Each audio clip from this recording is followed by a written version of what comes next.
Oh, hello, and welcome to the Burt Locker NFL season show for 2022. I don't really know what to call it.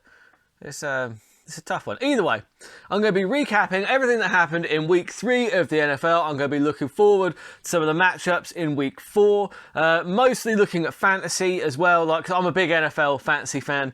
The Orion Bowl, greatest fantasy NFL league on the planet, is that I'm the commish. This is mostly for my fellow league members, but feel free to watch along and enjoy the drama as it unfolds, because oh good lord, it's so dramatic. Is that there's drama and intrigue at every turn, really competitive 17 weeks just for the Harlots to win it all in the end. So so let's get cracking with the recap of week 3, and I look forward to week 4.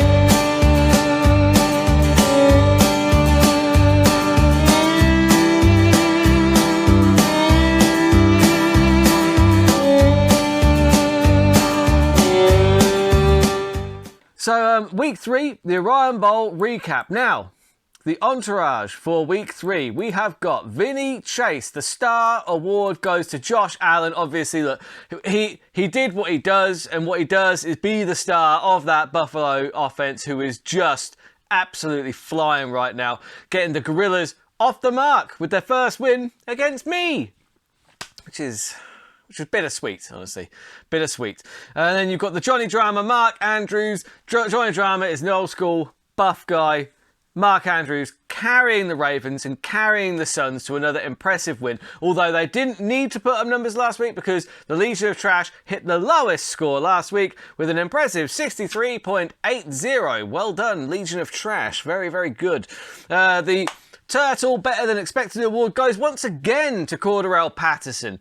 Now, look, he has been getting this award a lot, because as good as he is, 21.30 is exceeding all expectations, just like the character Turtle did in Entourage.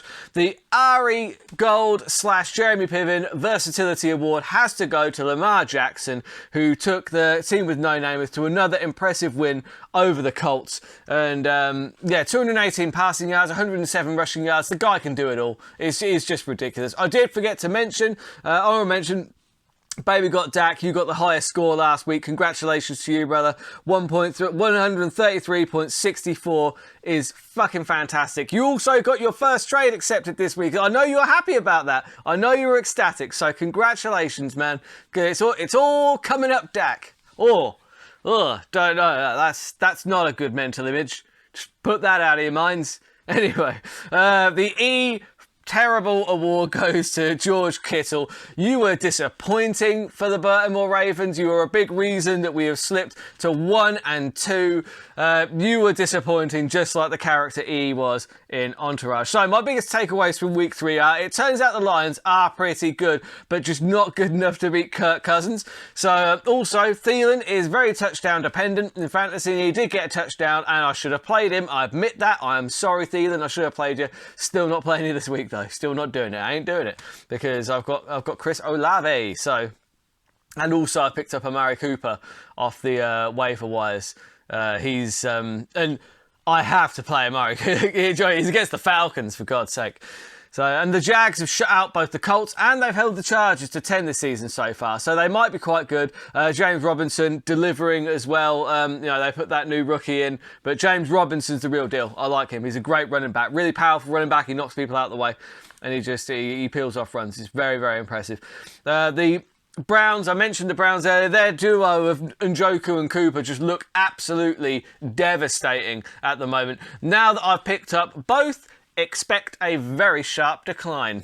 Now on to week number 4. So week 4, games that I'm looking out for. You've got Buffalo versus Baltimore. I think that's going to be the highest scoring game of the week. It's going to be a real shootout. I have cut Gabriel Davis because he was so fucking disappointing last weekend. Josh Allen barely even looked at him. So expect him to pop off this week. Now that I've cut him from my lineup, expect Gabe Davis to do hella numbers.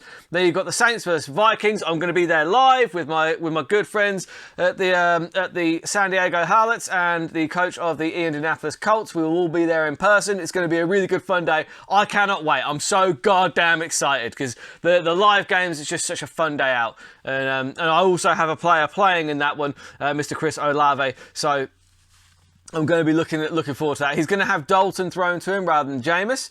And there's going to be no Mike Thomas. So you think, actually, it's going to go one of two ways. Either Olave is going to get loads more of the ball, or because Thomas isn't drawing the coverage, he's going to get hit more and see less of the ball. So it's a risk. It's a real risk. But I do like having somebody to cheer on live when I'm at the London game. So Olave, it wasn't even a question for me. He is going in. You'd think I'd be playing Thielen as well. But come on, I have to play Amari Cooper over Thielen. And I don't think that makes me crazy. I've got one player playing in the London game. That's enough. That's enough. Watch Thielen pop off now as well. Yeah, so then you've got the Steelers versus the Jets. You've got the return of Zach Wilson. Let's see how this one goes. I mean, poorly, most likely, is what I would imagine. But hey, look, I live in hope. I'm a Jets fan. All we have is hope. All we have is hope.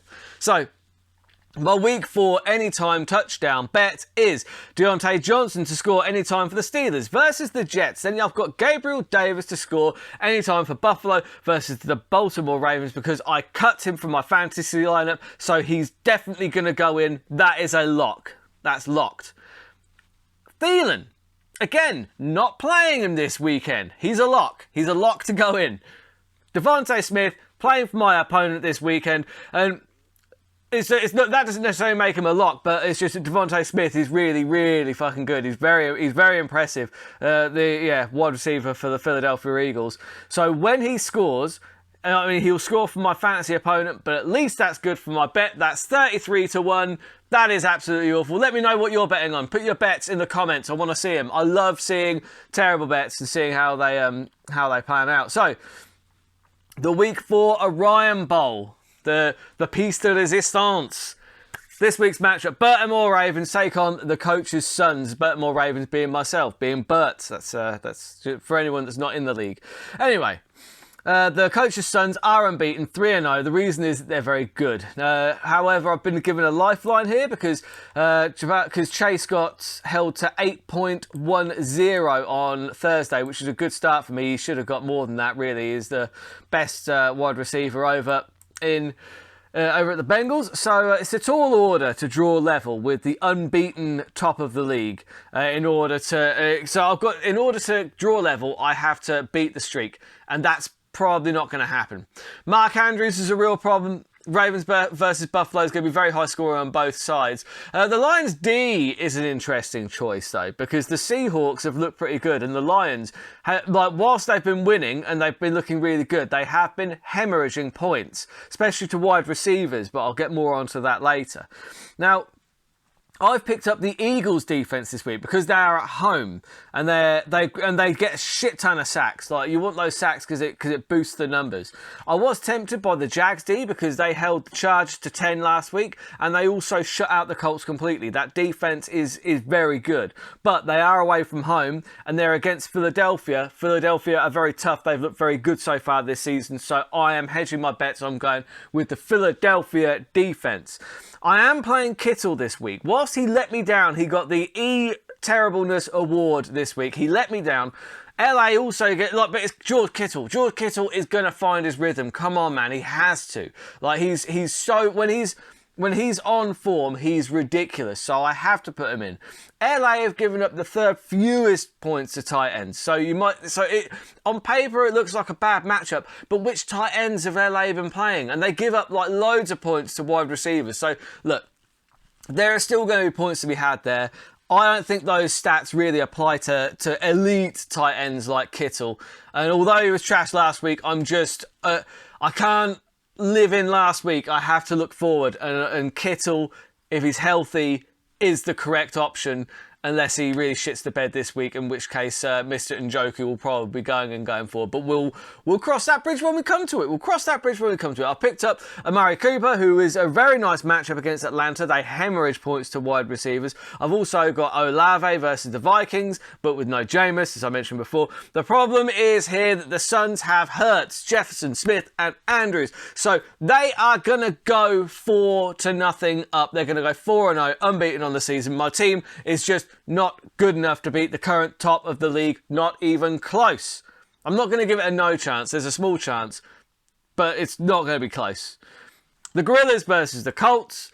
1-2 versus 0-3. The Colts yet to get off the starting block. So you've got Higgins. Higgins did work for the Gorillas on Thursday night. 18 points. Very, very nice. A big trade this week for the Colts come Sunday. He'll have Metcalf. So I think that he should play Metcalf because Geno's been looking pretty good and the Lions allow a lot of points to wide receivers, as I mentioned previously. So Metcalf, being a prolific target for Geno Smith, who, as I said, has looked very impressive so far. Then you've got the double up points option with because you'll have Tom Brady and you've already got Mike Evans. So you'll have the Brady-Evans combination. Combine that with Henry and Harris, and I think the Colts have their first win of the season, is what I would be saying if the Gorillas weren't already ahead and still had Josh Allen, Cook, and Kamara left to play. Gorillas win that one, no problem.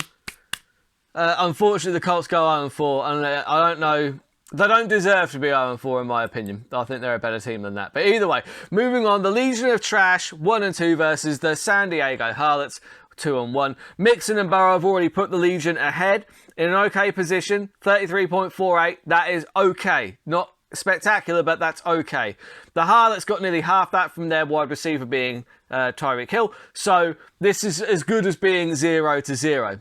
The Legion definitely need Cooper's Cup to runneth over. And it could. Do you know what I mean? Cooper Cup has been carrying the LA Rams and carrying the Legion, to be fair. The problem is, I'm going to go with the Harlots simply because they have a better team. You've got Herbert, Williams. But Williams for the Lions. Williams is probably going to be the highest scoring running back this weekend. Jamal Williams for the Lions. He's going to be very high scoring. I don't know how he's fallen to the Harlots as well. Fuck me. He's got Barkley as well and Devonte Adams. Packers D is an interesting choice. But hey, he's the 3-time champ, not me. So who am I to question his decision making, honestly? Then you've got the team with no Namath versus Baby Got Dak. 2-1 versus 2-1. Someone's 2 or someone's 1 has got to go. That doesn't work, does it? Someone's going to win. Someone's going to lose. Let's leave it at that, shall we? Anyway, let's bear in mind the trade that Dak has with the Colts. So he's going to have Kyler Murray and Higbee come Sunday morning. So I imagine he plays Kyler. I wouldn't imagine that you're putting Higbee. I know that Higbee's good. Don't get me wrong. I know Higbee's very good. And he's been looking very impressive this season. But I don't know if you put him in over Travis Kelce. Do you?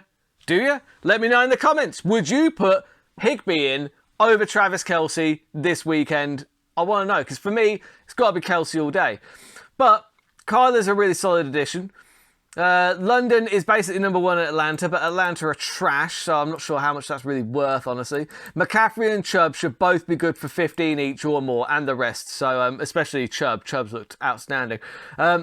Lamar Jackson has been carrying the team with no Namath, honestly. I'm shocked that he isn't playing Curtis Samuel. Curtis Samuel's probably going to have a good week. He's looked very good for Washington. I think he has a good week this week. But he's got a better record. You know, that Namath have a better record than me, so what the fuck do I know? I mean, I would start Curtis Samuel over CeeDee Lamb, in all honesty. That would be my choice, but that's probably why I'm 1-2 on the season so far. Anyway, I think that Dak takes this one. He seems like he's got some nice matchups this week. He's got the Kyler Murray trade coming in. Namath are really reliant on 2 players performing, although they are very, very good players. Lamar's going to be in a high-scoring game against the Bills, so he could do 50 by himself, honestly. It'll be close. Look, 5 points in it, but Dak should edge this one because, like, you know, he's got the momentum from that blockbuster trade that he's done with the Indianapolis Colts, and that's it. That's the first trade that he managed to get over the line, so I know he's happy with that. Morale is a very important thing in fantasy NFL, so I think for that reason, Baby Got Dak takes that one. So yeah, we'll see how this pans out. I'll see a couple of you in London at the weekend, and yeah, so All those that I've predicted will win, prove me right. Those that I've predicted will lose, prove me wrong. I'll see you next time.